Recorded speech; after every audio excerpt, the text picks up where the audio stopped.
जन्म से ही मेरी आत्मा पर 12 मास्क प्रिंट थे। मास्क पहनकर कोई भी इंसान डिवाइन पावर का यूज कर सकता है।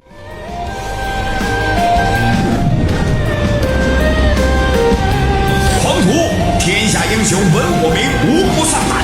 可惜我这青龙偃月刀，竟斩你这鼠辈的首级。 लेकिन हजारों सालों से इग्नोर किए गए इस फॉरबिडन एग्जिस्टेंस को एक बेकार मास्क समझकर सब इसका मजाक उड़ाते हैं। ऐसा इसलिए है क्योंकि मैं अचानक ही इविल स्पिरिट से भरी इस दुनिया में आ गया और मुझे डीमन डेस्टिनी सिस्टम मिला, लेकिन मैं अब तक इसे रजिस्टर नहीं कर पाया हूँ। अभी क्लब एक्टिविटी सेंटर में, क्योंकि मैं बहुत ज्यादा हैंडसम हूँ, ड्रामा क्लब का प्रेसिडेंट मुझे परेशान कर रहा है। न्यू स्टूडेंट्स के ओरिएंटेशन में मुझे एक्टिविटी सेंटर में हेल्पर स्टाफ बना दिया गया, जिससे मैं बहुत परेशान था। उन लोगों के सामने झुकने से तो अच्छा है ना कि स्टेज पर जाकर एक बड़ी तलवार चलाई जाए। मैंने प्रॉप्स के ढेर से एक 2 मीटर लंबी कर्व तलवार निकाली और इसे फुल कॉन्फिडेंस के साथ कुछ बार घुमाया। एक प्रॉप होने के बाद भी इसका वेट 10 किलो से ज्यादा था। मैं पिछले कुछ सालों से लगातार प्रैक्टिस करना नहीं भूला हूँ। अगर मुझे मैलन्यूट्रिशन नहीं होता तो शायद मैं भी एक स्पोर्ट्स स्टूडेंट होता। जैसे ही मैं थोड़ा मजे कर रहा था, अचानक कोई जोर जोर से सांस लेते हुए मेरे पास आया। मैंने देखा तो वो मेरा क्लबमेट जांगमिंग था। मुझे लगा शायद वो मेरा साथ देने आया है, क्योंकि उसे लगा होगा कि मैं यहाँ अकेला हूँ। मैंने उसे देखकर कहा,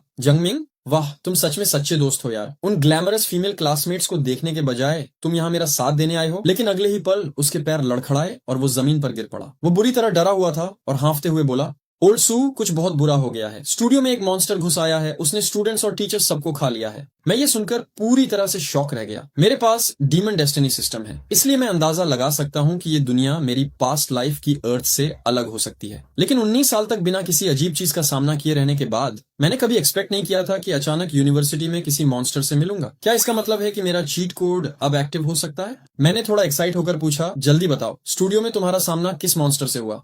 जांगमिंग मुझे देखकर थोड़ा कंफ्यूज हो गया। मैं एक मॉन्स्टर को लेकर इतना एक्साइटेड क्यों हूँ? उसे लगा, अबे नहीं, क्या मेरा दोस्त कोई परवर्ट है जिसे इतनी एक्सट्रीम और खतरनाक चीजें पसंद है? वो डरते डरते बोला। वो मॉन्स्टर एक ही टाइम पर लायन और लेपर्ड जैसा दिखता था। उसकी आईज बहुत बड़ी बड़ी थी। मुझे तो ये भी नहीं पता कि वो क्या चीज है। तुम इतने सवाल क्यों पूछ रहे हो? पुलिस को कॉल करो, जल्दी पुलिस को कॉल करो। हाँ, तुम पहले पुलिस को कॉल करो, मुझे अभी बाहर जाना होगा। मैंने नॉर्मल तरीके से अपना फोन निकाला, उसे अनलॉक किया और जांगमिंग को दे दिया। मैं मुड़ा और दरवाजा खोलने के लिए अपना ग्वानदाओ चाइनीज पोल वेपन उठाया, लेकिन जांगमिंग तुरंत मेरे सामने दौड़ा और मेरा रास्ता रोक दिया। नहीं भाई, तुम बाहर किस लिए जा रहे हो? बाहर बहुत डेंजरस है। मैंने स्कूल में तुम्हारी किसी गर्लफ्रेंड के बारे में भी नहीं सुना, फिर किसके लिए जान जोखिम में डाल रहे हो? गर्लफ्रेंड गई तेल लेने, मैं किसी को बचाने जा रहा हूँ। तुम यहीं छुपे रहना और बाहर मत आना। जब पुलिस आए तभी दरवाजा खोलना। मेरे इतने एक्साइटेड होने की वजह सिंपल थी। ये मॉन्स्टर जो लायन और लेपर्ड जैसा दिखता था, बिल्कुल मेरे गांव वाले मेरे सीनियर भाई जैसा लग रहा था। वो उन 12 गिल्ड लीडर्स में से एक था जिनकी वजह से मैं उस टाइम ट्रैवल कर रहा था। इतने सालों तक तुम सबको ढूंढने के बाद वो आखिरकार बुरे काम करने के लिए बाहर आने से खुद को रोक नहीं पाया। मैं पक्का करूंगा कि तुम सबको पता चल जाए कि इस फैमिली में असली बॉस कौन है। स्कूल के ऑडिटोरियम से टीचिंग बिल्डिंग के रास्ते में बाकी सब अपनी जान बचाने के लिए भाग रहे थे, लेकिन मैं अपने क्लासमेट्स की हैरान नजरों का सामना करते हुए एक ग्वानदाओ लेकर ऑपोजिट डायरेक्शन में चल पड़ा। सब हैरान थे।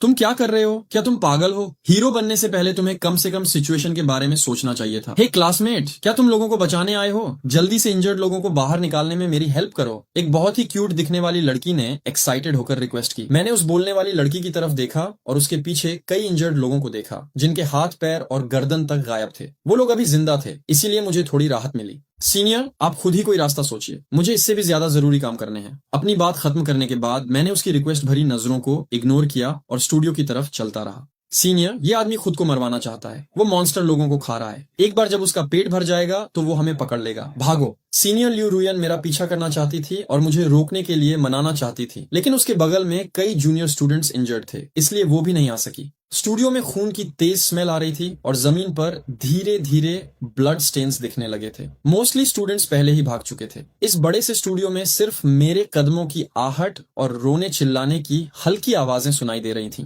क्लासमेट, मुझे बचाओ। अचानक अंधेरे से एक चीख आई। मैंने अपना सिर घुमाया और देखा कि एक लड़का स्टेज के नीचे खाली जगह में छिपा हुआ है और उसके सिर के ऊपर एक मॉन्स्टर एक डेड बॉडी को फाड़ रहा था। उस बॉडी का चेहरा भूत की तरह चमक रहा था, जो देखने में बहुत ही स्केरी लग रहा था। वो शोंगबो था। हाँ, मैंने एक ही नजर में उस राक्षस को पहचान लिया। ये वही मॉन्स्टर था जो हमारी फैमिली के एंसेस्ट्रल हॉल से भागा था और यहाँ अपना टारगेट ढूंढ रहा था। मेरा इन मॉन्स्टर्स के साथ सॉफ्ट कॉर्नर रखने का कोई इरादा नहीं है। ये बस एक छोटे ट्रक के साइज का 4 लेगेड क्रीचर है। मेरी पास्ट लाइफ में तुम मेरी वॉल पर लिस्ट होने के लायक भी नहीं थे और अब तुम अपने मालिक के सामने अक्कड़ दिखाने की हिम्मत कर रहे हो। एक नई शुरुआत करने के लिए तुम्हारा मरना जरूरी है। नीचे छिपा हुआ लड़का मुझे वेपन लहराते हुए और गुस्से में आगे बढ़ते देखकर इतना डर गया कि उसने बार बार अपना सिर हिलाया, जैसे वो मुझे उसे बचाने से मना कर रहा हो। उसे लग रहा था कि मैं उसे बचा नहीं रहा बल्कि मौत के मुंह में धकेल रहा हूँ। मीट खाते समय शोंगबो के डिस्ट्रैक्ट होने का फायदा उठाते हुए मेरी सालों की ट्रेनिंग ने मुझे हवा में जंप लगाने की परमिशन दी। कॉफिन नाइफ से उसके पीछे जोर से वार किया और शोंगबो बुरी तरह दहाड़ा। फिर उसने अपना पिछला पैर उठाया और मुझे पीछे से किक मारी। मुझे इसका पहले से अंदाजा था और एक पल में मैं उस खतरनाक मंकी लैंप से बच गया। जैसे ही मैंने राहत की सांस ली, फुस,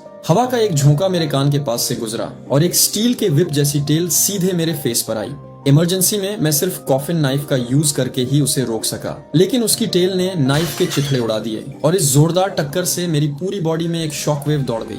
मैंने मुश्किल से मोमेंटम का यूज करके अपने और श्योंगबो के बीच कुछ डिस्टेंस बनाया और तुरंत मेरे माथे से मेरी राइट आई के सॉकेट में एक गर्म ब्लड की लेयर फील हुई, जिससे मेरी नजर थोड़ी ब्लरी हो गई। श्योंगबो अचानक जोर से दहाड़ा। मेरे पीछे जो कुछ था उसे घूरते हुए वो स्टेज पर छिपा हुआ वही आदमी निकला। नीचे छिपा हुआ लड़का जब मैं श्योंगबो से लड़ रहा था तो वहां से भागने की कोशिश कर रहा था, लेकिन उसे उम्मीद नहीं थी कि श्योंगबो उसे देख लेगा। डर के मारे उसके पैर वहीं जम गए और वो कांपता हुआ बिल्कुल फ्रीज हो गया। भागो, तुम वहां क्यों खड़े हो? अचानक एक शार्प आवाज ने उस लड़के को होश में लाया। मेरा चेहरा पूरी तरह खून से सना हुआ था। मैं खड़ा हुआ, अपनी तलवार को संभाला और सीधा उस लड़के और श्योंगबो के बीच में आ गया। एक और अटैक की आवाज आई और लड़के को अपनी गलती का एहसास हुआ। वो घबराकर वहां से भागा। उसकी आंखों में मेरे लिए शुक्रगुजारी, ग्रेटिट्यूड साफ दिख रही थी। अब इस बड़े से स्टूडियो में सिर्फ श्योंगबो और मैं ही बचे थे। हम दोनों की पावर में इतना बड़ा डिफरेंस था कि ऐसा लग रहा था मैं सिर्फ श्योंगबो का एक नया शिकार बनने वाला हूँ। लेकिन तभी मैं जोर से हंसा। तुम अपनी पास्ट लाइफ से भी ज्यादा अगली लग रहे हो। इस मजाक से श्योंगबो पूरी तरह गुस्से में पागल हो गया। उसका हैवी बॉडी एक छोटी कार की तरह मेरी तरफ तेजी से बढ़ा। उसका खुला हुआ मुंह मुझे एक बार में चबाने के लिए तैयार था, लेकिन तभी मेरे दिमाग में एक अमेजिंग आवाज गूंजी। होस्ट पर एक पावरफुल अटैक हुआ है। सिस्टम एक्टिवेट हो गया है। स्पाइरल रिचुअल पूरा हो चुका है और स्काई के खिलाफ एक महायुद्ध शुरू हो गया है। ग्वान यू ने आपकी पुकार सुन ली है। ग्वान यू ने आपकी पुकार का जवाब दिया है। प्लीज मास्क पहन लीजिए। क्या वो आखिरकार आ गया?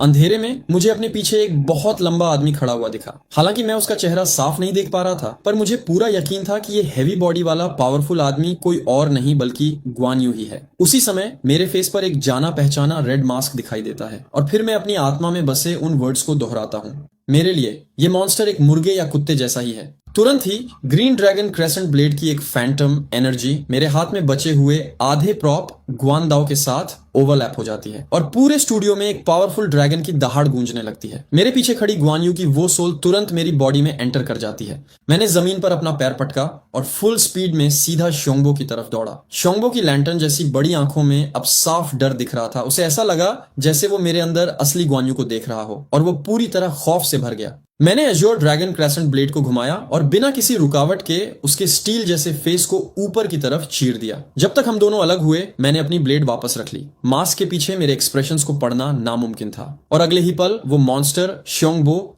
2 टुकड़ों में कट गया। धत तेरी की, मैं इतना पावरफुल हूँ। मैं मन ही मन खुशी से चिल्लाए बिना नहीं रह सका। उसी वक्त डीमन गॉड सिस्टम का नोटिफिकेशन एक बार फिर गूंजा। होस्ट लाइटबो मास्क से रेजोनेट हो गया है और अब आप लाइटबो की कुछ एबिलिटीज यूज कर सकते हैं। मास्क पहनने पर एज्योर ड्रैगन क्रेसेंट ब्लेड को समन किया जा सकता है। होस्ट को एक डिवाइन बीस्ट को मारने और श्योंगबो मास्क पाने के लिए कंग्रेचुलेशंस। मैंने अपने हाथ में आए मास्क को घूरते हुए खुद से कहा, तो श्योंगबो सच में वापस एक मास्क बन सकता है। मुझे हैरानी हुई कि अगर मैं उन सभी मास्क्स को इकट्ठा कर लूं जिनकी वजह से मैंने पास्ट में मुसीबत खड़ी की थी, तो क्या मैं अपनी पिछली जिंदगी में वापस जा पाऊंगा? हालांकि इससे पहले कि मैं ज्यादा खुश होता, दूर से तेजी से कदमों की आहट सुनाई दी। हैवी वेपन से लैस पुलिस ऑफिसर्स का एक ग्रुप अंदर आया। मैंने बिना कुछ कहे तुरंत अपना फेस मास्क उतारा और श्योंगबो के मास्क के साथ उसे सिस्टम स्पेस में सेफ रख दिया। पुलिस ने आते ही ऑर्डर दिया कि स्टेज पर मौजूद कोई भी शख्स हिलेगा नहीं। उन्होंने अपने वेपन्स नीचे रखने को कहा तो मैंने भी हाथ ऊपर कर ली।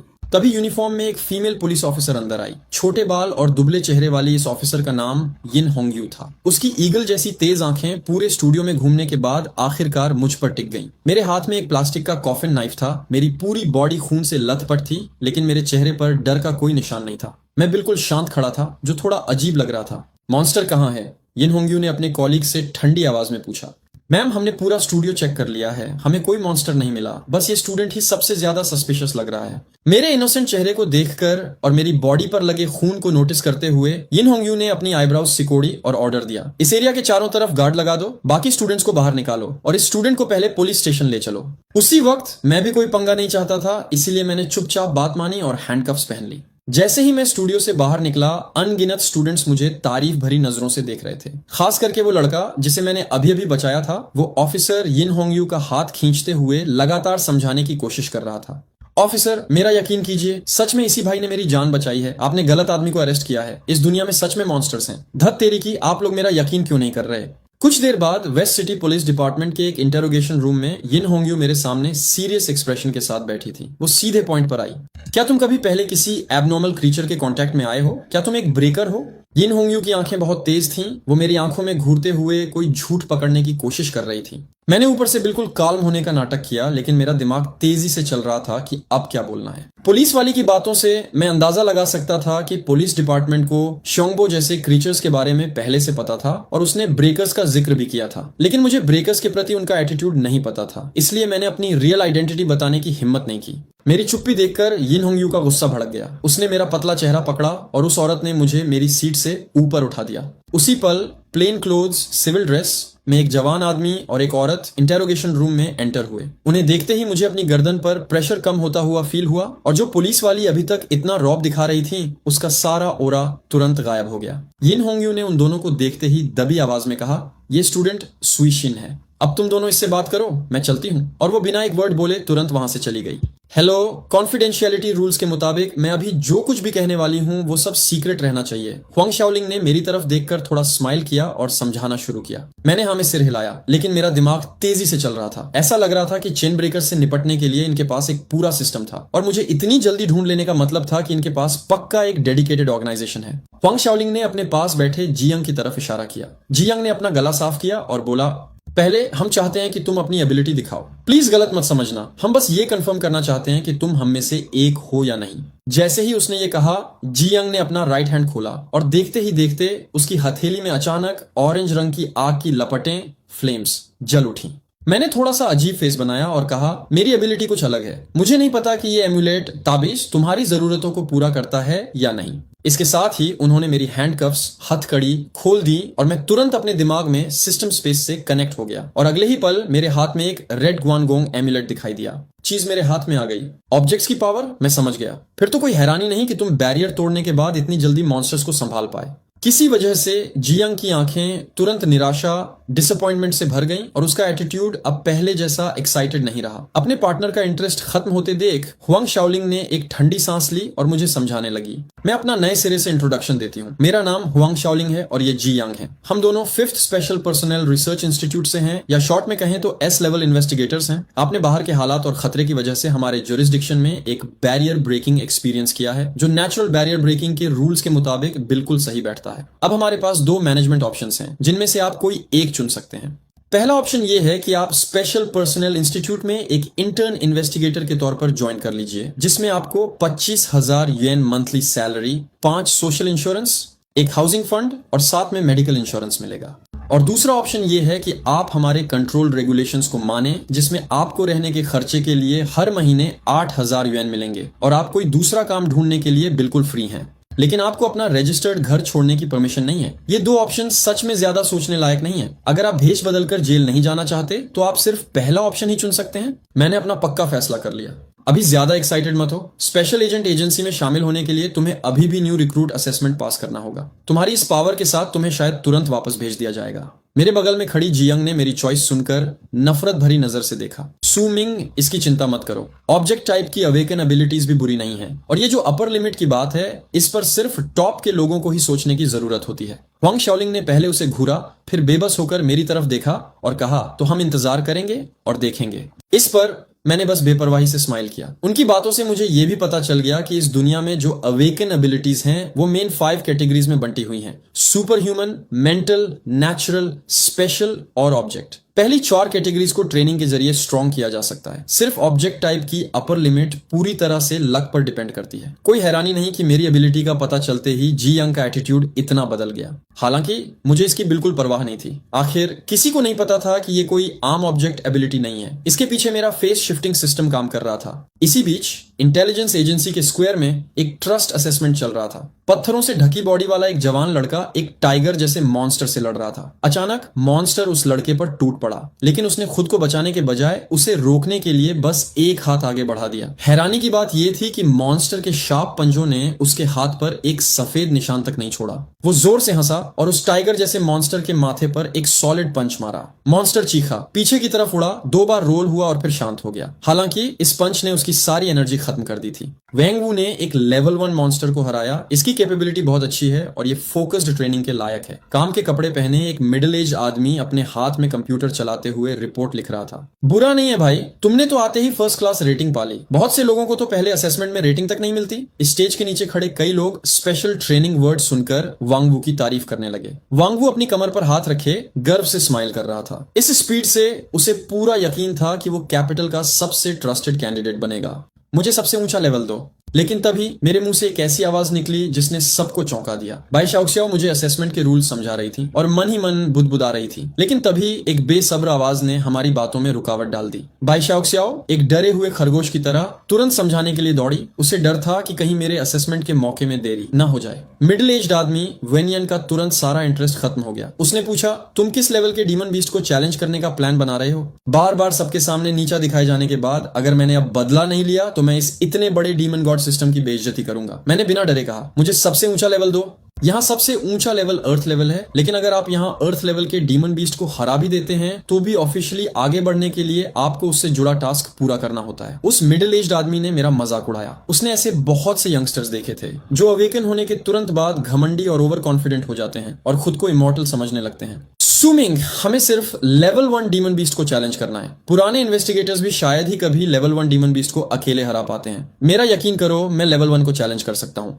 बाई शाओक्सियाओ की बात सुनकर पूरी भीड़ में गुस्सा फूट पड़ा और सब मुझे हैरानी से घूरने लगे। हम बस एक बेकार आइटम टाइप एबिलिटी वाला लड़का है। जब ये पहली बार अवेकन होते हैं तो बस कुछ ही चीजें यूज कर पाते हैं। इससे क्या प्रूव होता है? इंस्टीट्यूट को सच में रूल्स बदलने की जरूरत है। उन्हें इस तरह के लोगों को हमारी जगह नहीं छीनने देनी चाहिए। ये आजकल के नए लड़के बहुत घमंडी हैं, सीधे लेवल 1 के लिए जा रहे हैं। वो शायद सिर्फ लड़कियों को इंप्रेस करने की कोशिश कर रहा है। मजाक उड़ाने वाली आवाजें चारों तरफ गूंज रही थीं, लेकिन मैं बिल्कुल काम रहा। मैं चुपचाप वेपन रैक की तरफ गया। कोई ऑफिशियल तलवार तो नहीं मिली, इसलिए मैंने यूं ही एक ठीक ठाक क्वालिटी की फ्लोटिंग सोर्ड उठा ली। इंटेलिजेंस एजेंसी में यह खबर आग की तरह फैल गई। अफवाहें फैल गईं कि एक नया रिक्रूट लेवल 1 डीमन बीस्ट को चैलेंज करने वाला है, जिससे वहां भीड़ लगातार बढ़ती जा रही थी। इसी बीच पास की एक हाई राइज बिल्डिंग के ऊपर ब्लैक रोब और गोल्ड रिम वाले चश्मे वाला एक आदमी एग्जामिनेशन हॉल को बड़े इंटरेस्ट से देख रहा था। उसके बगल में व्हाइट बालों वाला एक एल्डरली मैन खड़ा था। उन दोनों की प्रेजेंस ही ऐसी थी कि कोई पास आने से भी डरता। चीफ वे आइटम टाइप अवेकन लोगों में यन शिसान की सोर्ड अभी सबसे स्ट्रॉन्ग है। अवेकन होने पर उसके पास पीक लेवल 1 पावर थी और अपने पहले असेसमेंट में उसने अपने लेवल से कहीं ज्यादा स्ट्रॉन्ग एक लेवल 1 डीमन बीस्ट को मार डाला था। हालांकि सोर्ड्स मारने के वेपन्स हैं, खासकर एक फ्लाइंग मास्क। युनदिंगथियान ने भारी आवाज में जवाब दिया। एल्डर, कैरेक्टर के बारे में आपका जजमेंट पहले की तरह ही खराब है। चीफ वेई ने स्माइल करते हुए अपने शोल्डर्स उचकाए। साफ है इस बच्चे ने पूरे टाइम बिल्कुल बेपरवाही बनाए रखी है। जाहिर है कि उसके पास खुद पर ट्रस्ट करने की कोई बड़ी वजह है। शायद ये हमें कोई बड़ा सरप्राइज दे सके। युनदिंगथियन का चेहरा काला पड़ गया, जैसे कोई बुरी याद ताजा हो गई हो। वहीं एग्जाम हॉल में मैं इस बात से बिल्कुल अनजान था कि मैंने पहले ही इन बड़े ऑफिसर्स का ध्यान अपनी तरफ खींच लिया है। मैंने अपनी तलवार लहराई। मेरी नजर सीधे सामने की तरफ थी। ये एज्योर फ्लेम सर्पेंट था जो अपनी क्लास में सबसे ज्यादा पावरफुल था। साफ पता चल रहा था कि सीधे सुमिंग को टारगेट किया जा रहा था। स्टेज के नीचे एज्योर फ्लेम सर्पेंट को देखकर बाई शाओक्सियाओ तुरंत शॉक हो गई। ये देखकर कि मुझे उन डिमोनिक बीस्ट्स की रियल पावर का बिल्कुल भी अंदाजा नहीं था, उसने जल्दी से मुझे अलर्ट करने की कोशिश की। लेकिन इससे पहले कि वो अपनी बात पूरी कर पाती, उसे किसी ने जोर से धक्का दे दिया। चुप रहो, तुम्हें उसे याद दिलाने के लिए किसने कहा? उसे धक्का देने वाला कोई और नहीं बल्कि वांग वू था। उसका चेहरा बिल्कुल उदास था और उसकी आंखों में जलन, जेलसी साफ दिख रही थी। आज का दिन उसका होना चाहिए था, लेकिन मैं जो अचानक यहाँ नया आया था उसकी सारी लाइमलाइट चुरा ले गया था। एग्जाम हॉल के अंदर मैंने बाई शाओक्सियाओ की अलर्ट करने वाली आवाज सुनी और उसे धक्का देते हुए देखा। मेरे अंदर गुस्से का एक उबाल उठ गया। मैंने अपनी बॉडी को नीचे किया, जमीन पर पैर जोर से पटका और मेरा शरीर एक तीर की तरह सीधे उस एज्योर फ्लेम सर्पेंट की तरफ बढ़ा। अगले ही पल मेरे एक सिंगल थॉट से मेरे फेस पर तुरंत वो रेड ग्वान गोंग मास्क आ गया और देखते ही देखते मैं युद्ध के मैदान में हमला करने वाले एक पावरफुल जनरल में बदल गया। मेरी स्पीड अचानक 3 गुना बढ़ गई।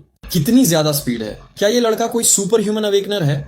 नहीं, उसने एक मास्क पहना हुआ है। इस पल डायरेक्टर वे को भी इसमें काफी इंटरेस्ट आने लगा। मेरी अचानक बड़ी स्पीड के सामने एज्योर फ्लेम सर्पेंट की टेल का अटैक भी बिल्कुल धीमा पड़ गया। मैंने आसानी से उस जानलेवा वार को डॉज किया। मैंने मौके का फायदा उठाया और एज्योर फ्लेम सर्पेंट पर पलट कर फिर से अटैक कर दिया। मेरे हाथ में मौजूद ब्लेड पर अचानक आग जल उठी, जिससे एज्योर फ्लेम सर्पेंट के स्केल्स पर एक तेज चमक के साथ चोट लगी। वो आग किसी बारूद की तरह फट गई, जिससे एज्योर फ्लेम सर्पेंट दर्द से तड़पने लगा। सूमिंग, एज्योर फ्लेम सर्पेंट अपने स्केल्स तभी खोलता है जब वो आग को कंट्रोल करता है, तभी उसका डिफेंस सबसे कमजोर होता है। बाई शाओक्सियाओ ने जल्दी से मुझे याद दिलाया। वहीं दूसरी तरफ वांगवू के पास इस पर ध्यान देने का टाइम नहीं था। उसे अपनी ही समझ पर शक हो रहा था। एक आइटम टाइप का अवेकन इंसान आग कैसे पैदा कर सकता है? क्या वो सबसे कमजोर नहीं होता? नीचे खड़ी भीड़ की ये शक भरी बातें सुनकर मैं मन ही मन स्माइल करने लगा। असल में ये कोई मैजिकल फ्लेम ब्लेड नहीं थी, बस मैंने अटैक की पावर बढ़ाने के लिए ब्लेड पर पहले से थोड़ा केरोसिन लगा लिया था। अब केरोसिन कहां से आया? ये कोई इलीगल बात तो नहीं है ना? मैदान में पागलों की तरह तड़पते हुए एज्योर फ्लेम सर्पेंट को देखकर मेरी बॉडी एक बार फिर तेजी से आगे बढ़ी।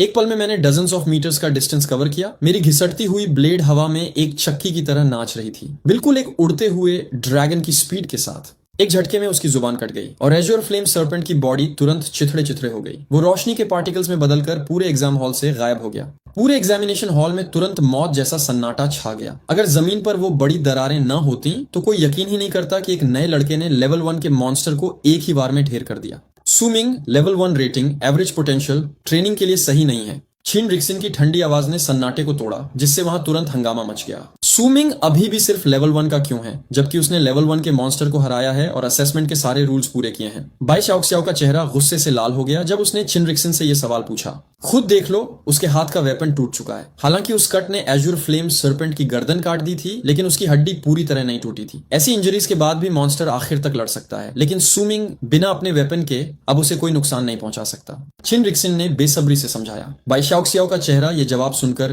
पीला पड़ गया। उसने अपना मुंह खोला, लेकिन उसे समझ नहीं आ रहा था कि वो उसकी बात को कैसे काटे। इसके अलावा एक मामूली आइटम टाइप अवेकनर के लिए ऑर्डिनरी ट्रेनिंग की रेटिंग मिलना ही पहले से एक बहुत बड़ा रिजल्ट है। छिन रिक्सिन लगातार मेरा मजाक उड़ाता रहा, लेकिन उसी पल एक तीर की तरह तेजी से एक ठंडी रोशनी चमकी। छिन रिक्सिन ने देखा कि उसकी उंगलियों के बीच दबी सिगरेट अचानक बीच से कटकर बुझ गई है, जिसे देखकर उसका चेहरा डर के मारे राख जैसा हो गया। उसके ठीक पीछे कंक्रीट की दीवार में मेरा वो आधा टूटा हुआ नाइफ फंसा हुआ था, जिसका हैंडल अभी भी तेजी से वाइब्रेट कर रहा था। मैंने धीरे से अपना सिर उठाया और कहा, इंस्ट्रक्टर छिन, असेसमेंट अभी खत्म नहीं हुआ है। नीचे आकर मुझे कुछ पॉइंटर्स देने की हिम्मत है? डायरेक्टर वे दूर से ये सीन देखकर अपनी जांघ पर हाथ मारते हुए जोर से हंस पड़े। हा हा हा, इसे कहते हैं जवान खून। ऐसी स्पिरिट कुछ और ही होती है। उन्होंने अपने बगल में खड़े युनदिंग तियन को थपथपाया। क्या ये तुम्हें 20 साल पहले की याद नहीं दिलाता, जब तुम ओवरलॉर्ड स्पीयर लेकर यून फैमिली के एंसेस्ट्रल हॉल में घुस गए थे?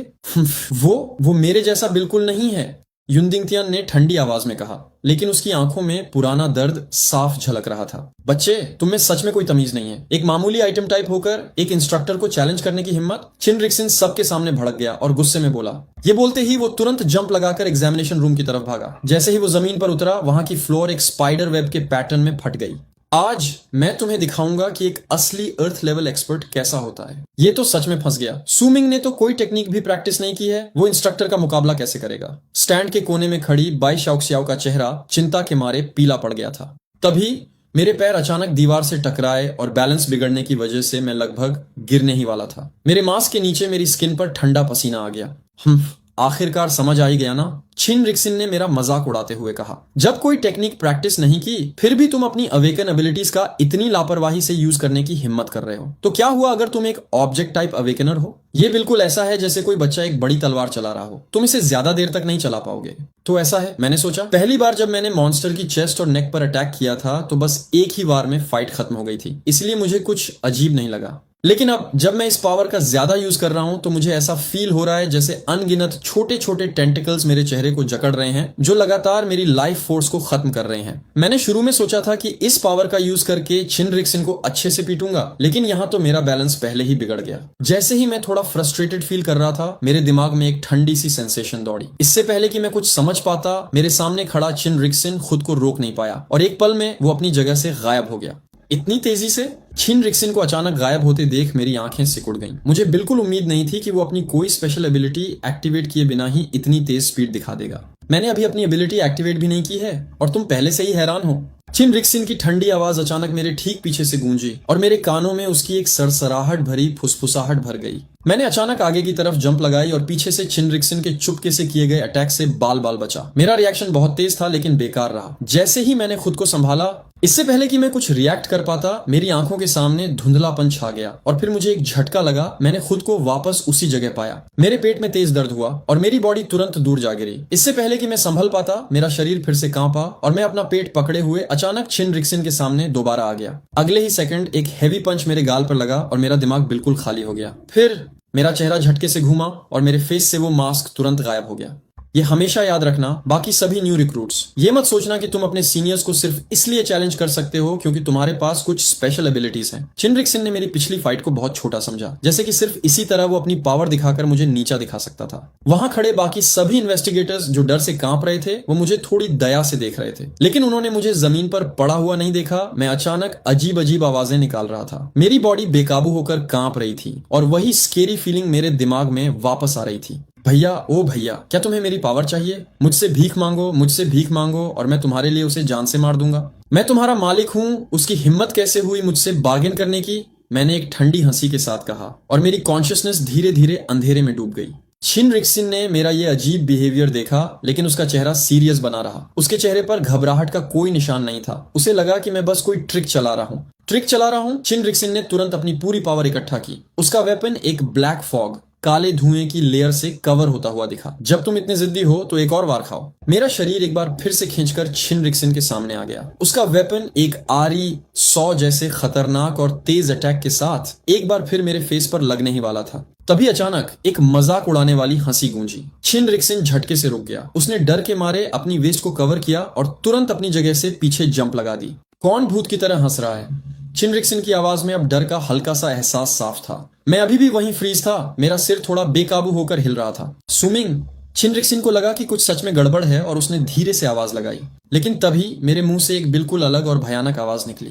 इस पावर की कीमत तुम्हारे खून से चुकानी होगी।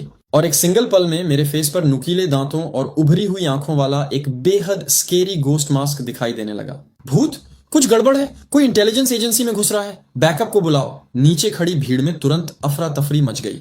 तभी कोट पहने एक आदमी अचानक वहां दिखाई दिया, जिसने भागती हुई भीड़ को पीछे हटने से रोक दिया। घबरा क्यों रहे हो? तुम सब इन्वेस्टिगेटर्स हो, ध्यान से देखो, ये सिर्फ एक मास्क है। भीड़ ने नए आए व्यक्ति की तरफ देखा और चीफ वेई को पहचान कर राहत की सांस ली। चीफ वेई की नजर मेरे फेस पर लगे मास्क पर टिकी हुई थी। उनका दिमाग पहले से ही उलझन में था। ऐसा लगता है कि इस बच्चे के पास एक से ज्यादा मास्क हैं और वो उन्हें बदल भी सकता है। लेकिन अखाड़े रिंग के अंदर चिन रिक्सिन इतना रिलैक्स्ड नहीं था। मुझसे निकलने वाला प्रेशर लगातार बढ़ता जा रहा था और वो डरावना भूतिया चेहरा उसकी आंखों के सामने बड़ा होता जा रहा था। उसका एनिमल इंस्टिंक्ट उसे वहां से भागने के लिए पागलों की तरह उकसा रहा था। मेरी उंगलियों के एक झटके से मेरा चार्जिंग फिगर तुरंत अपनी ओरिजिनल जगह पर लौट आता है। चिन रिक्सिन की एबिलिटी को इंस्टेंट एको कहते हैं। ये न केवल दुश्मन की पोजीशन को 3 सेकंड्स पहले जैसा कर सकता है, बल्कि उसकी अपनी पोजीशन भी रिकॉर्ड कर सकता है। जब तक ये एको में रिकॉर्ड होता है, वो उस दिन किसी भी टाइम अपनी रिकॉर्डेड जगह पर लौट सकता है। लेकिन इस वक्त चिन रिक्सिन का माथा ठंडे पसीने से लथपथ था। अगर एक इंस्ट्रक्टर की इमेज बनाए रखने की बात न होती तो वो शायद कब का सरेंडर कर चुका होता।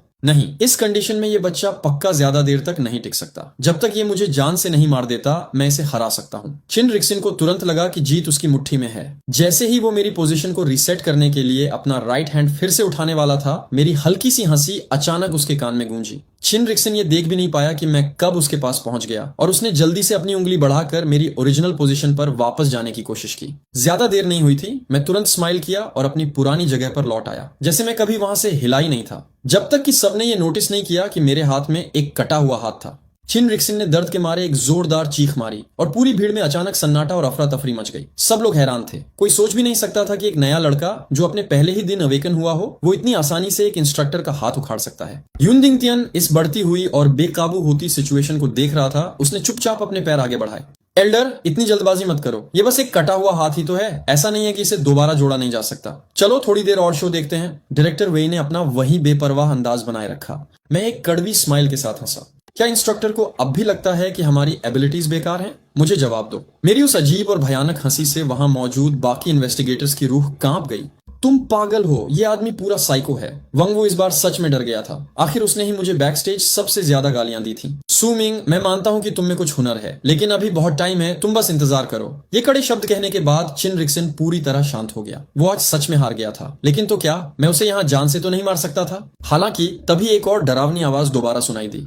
अगर मैं तुम्हारी जगह होता तो मैं सूमिंग के होश में आने का इंतजार करता और फिर ये कड़े शब्द कहता, मैं तुम्हें काट देता, इसका स्वाद बहुत अच्छा होता। एक ही पल में मेरी बॉडी से वो भूतिया रूप, गोस्ट एंटिटी बाहर निकलने लगा। चिन रिक्सन के चेहरे के एक्सप्रेशंस एकदम बदल गए। उसे अब सच में अफसोस हो रहा था। उसे लग रहा था कि काश उसने पहले अपने लेफ्ट हैंड की ज्यादा प्रैक्टिस की होती। जैसे ही मेरा हाथ उसकी बॉडी के पार निकलने वाला था, मुझे अचानक अपनी पीठ पर एक ठंडी सी सेंसेशन फील हुई और अगले ही सेकंड मेरी बॉडी अचानक चिन रिक्सन के ठीक सामने फ्रीज हो गई। चिन रिक्सन के माथे से ठंडे पसीने की एक बूंद नीचे फिसली। युनदिंग तियान बिना मेरी जानकारी के दबे पांव मेरे पीछे आ गया था। उसके भारी और मजबूत हाथ ने मेरी गर्दन को पीछे से जोर से जकड़ रखा था। बूढ़े आदमी, तुम बीच में क्यों घुस रहे हो? मैंने पूछा। मेरी आवाज में हल्की सी छिड़ साफ थी। तुम पिछले कुछ देर से होश में ही हो, है ना? युनदिंग तियान ने अपना चेहरा गुस्से से काला करते हुए जवाब दिया। मैंने धीरे से कहा, मुझे नहीं पता।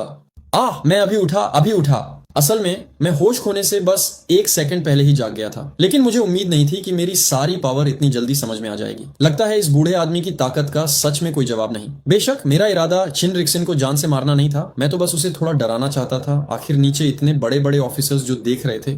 ओल्ड यून, मैंने पहले ही कहा था कि ये बच्चा ठीक है, तुम अभी भी इतने घबराए हुए क्यों हो? इसी टाइम डायरेक्टर वे मुस्कुराते हुए एग्जामिनेशन रूम में आए। उनके गोल्डन फ्रेम वाले चश्मे और उनकी तेज आंखें मुझे बड़े इंटरेस्ट से देख रही थीं। सुमिंग, मैं बेजिंग स्पेशल सर्विस एजेंसी के डायरेक्टर के तौर पर आपसे माफी चाहता हूँ। स्पेशल सर्विस एजेंसी को किसी भी अवेकेंड एबिलिटी के साथ भेदभाव नहीं करना चाहिए। चिन रिक्सन ने एक इंस्ट्रक्टर के रूल्स और एथिक्स को तोड़ा है और मैं उसे सीरियस तरीके से निपटूंगा। डायरेक्टर वे ने स्माइल किया और अपनी बात आगे बढ़ाई। मैं भी कोई जिद्दी बेवकूफ नहीं हूं जो बात को पकड़कर बैठा रहूं, इसलिए मैं बस फ्लो के साथ चला गया। उन पर एक एहसान करते हुए मैंने अपने फेस से वो यक्षा मास्क हटा लिया। तभी मेरे कानों में वही जानी पहचानी सिस्टम नोटिफिकेशन की आवाज फिर से गूंजी। सिस्टम नोटिफिकेशन, कंग्रेचुलेशंस होस्ट, आपको नया यक्षा मास्क पसंद आ गया है और आपने इविल फ्रेंजी स्किल हासिल कर ली है जो कुछ सेकंड्स के लिए आपकी स्पीड को 3 गुना बढ़ा देती है। मैंने कभी सोचा भी नहीं था कि किस्मत के ऐसे ट्विस्ट से मेरा यक्षा मास्क अवेकन हो जाएगा। यक्ष, जिसे किलिंग डीमन भी कहा जाता है, उसे एक बार ड्रैगन किंग ने रिक्रूट किया था और वो वाटर गॉड बन गया था।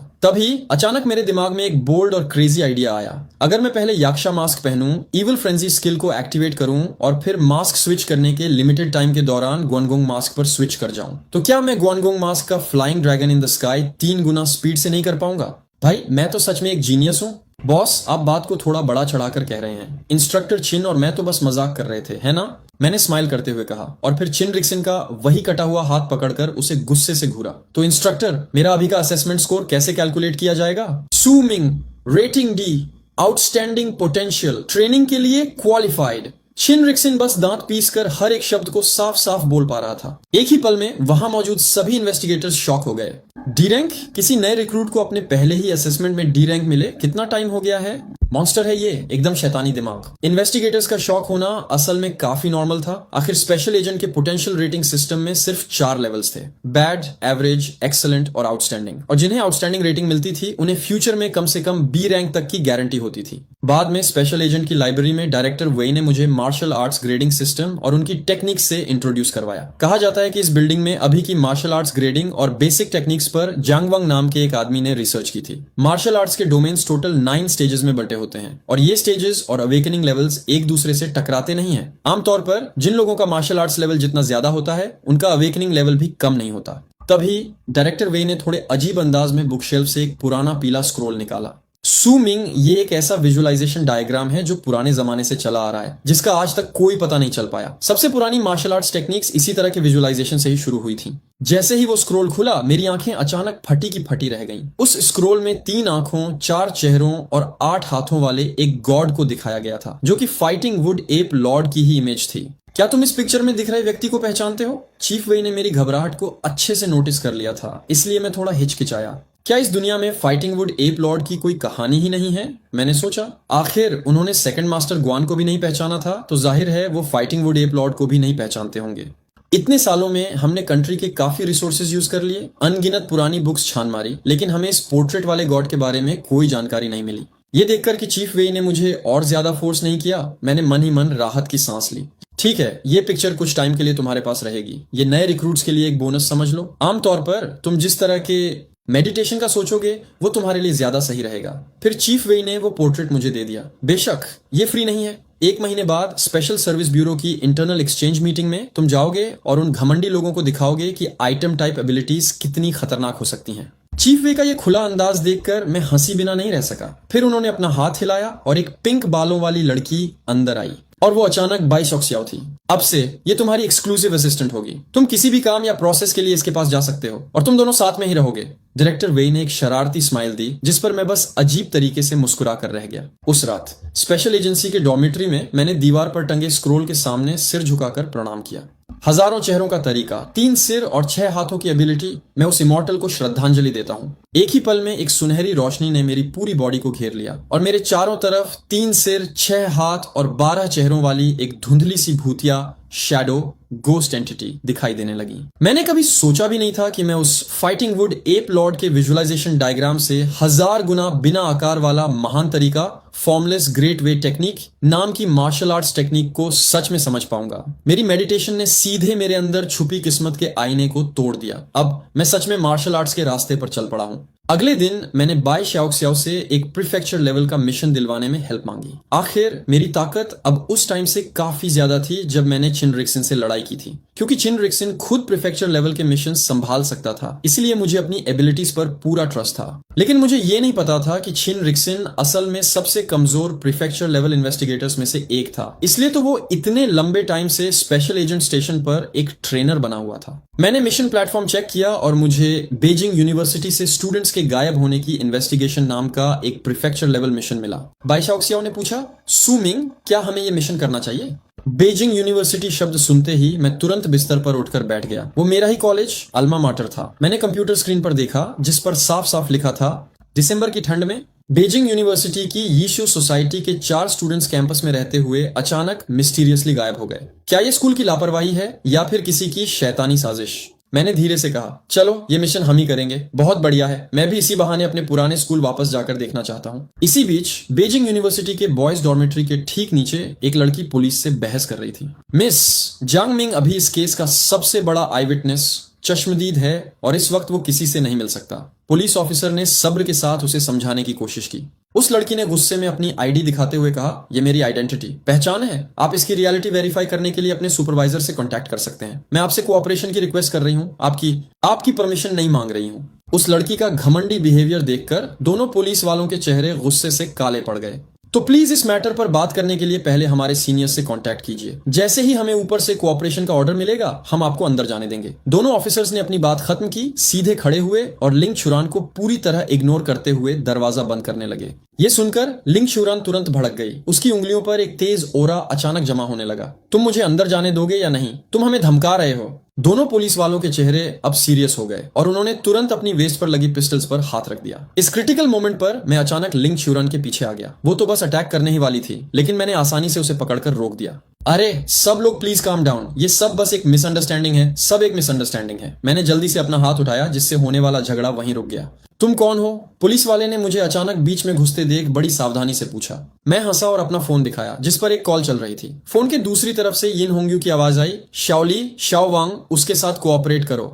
असल में मैंने यिन होंग्यू से पहले ही कांटेक्ट कर लिया था जब मुझे पता चला कि ये दोनों पुलिस वाले वेस्ट सिटी ब्रांच से हैं। और हाँ, अपने कैप्टन का ऑर्डर सुनते ही दोनों ऑफिसर्स ने तुरंत अपनी गन्स नीचे कर ली और हमें जाने का रास्ता दे दिया। प्लीज जल्दी अंदर आइए, आपका मिशन हमारी प्रायोरिटी है। वैसे ये लड़की भी मेरी कॉलीग है, प्लीज इसे भी मेरे साथ आने दो। मैंने अपने बगल में बिल्कुल चुपचाप खड़ी लिंग शुरान की तरफ इशारा करते हुए कहा। लिंग शुरान की खूबसूरत आंखें हैरानी से फटी की फटी रह गईं। उसे साफ तौर पर मुझसे इस हेल्प की उम्मीद नहीं थी। आखिर इन्वेस्टिगेटर्स हमेशा अपनी खुद की एबिलिटीज पर भरोसा करते हैं और इस मिशन का रूल भी यही था, जो पहले केस सॉल्व करेगा वही जीतेगा। जब लिंग शुरान मेरे पीछे डॉर्मेट्री में आई तो जियांग मिंग मुझे देखते ही टूट गई। उसके चेहरे पर आंसू बह रहे थे।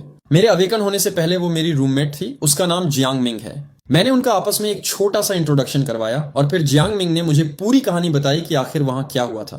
ठीक है, अब रोना बंद करो। अभी सबसे इंपॉर्टेंट काम उन गायब हुए स्टूडेंट्स को सेफ बचाना है। मैंने ये बात जानबूझकर थोड़ा जोर से कही ताकि लिंग क्यूरान सुन सके। आखिर विक्टिम सारे कॉलेज के स्टूडेंट्स ही थे और लिंग क्यूरान जैसी ऑफिसर का अचानक इसमें गुस्सा आना एकदम पक्का था। लिंग क्यूरान ने गुस्से में अपनी आंखें घुमाई, लेकिन जैसे ही उसने झांग मिंग के कंप्यूटर पर उस ग्रुप चैट का गंदा और ऑब्सीन कंटेंट देखा, उसकी आंखों में तुरंत एक जानलेवा गुस्सा चमक उठा। सुमिंग, इस बार मैं तुम्हारा साथ दूंगी। अगर तुम मुझे इसमें इन्वॉल्व करोगे तो भी सारे रिवॉर्ड्स तुम ही रख लेना। मैंने एक हल्की सी स्माइल दी और मना नहीं किया। आखिर अपने साथ एक इतने बड़े ऑफिसर का होना काम को बहुत आसान बना देता। इसके बाद हम उस रात ग्रुप चैट के जरिए उस सीक्रेट इवेंट की सही लोकेशन तक पहुंचने में कामयाब हो गए। उस रात लिंग क्यूरान और मैंने अपने अपने मास्क पहने और उस इवेंट के मेन एंट्रेंस पर पहुंच गए।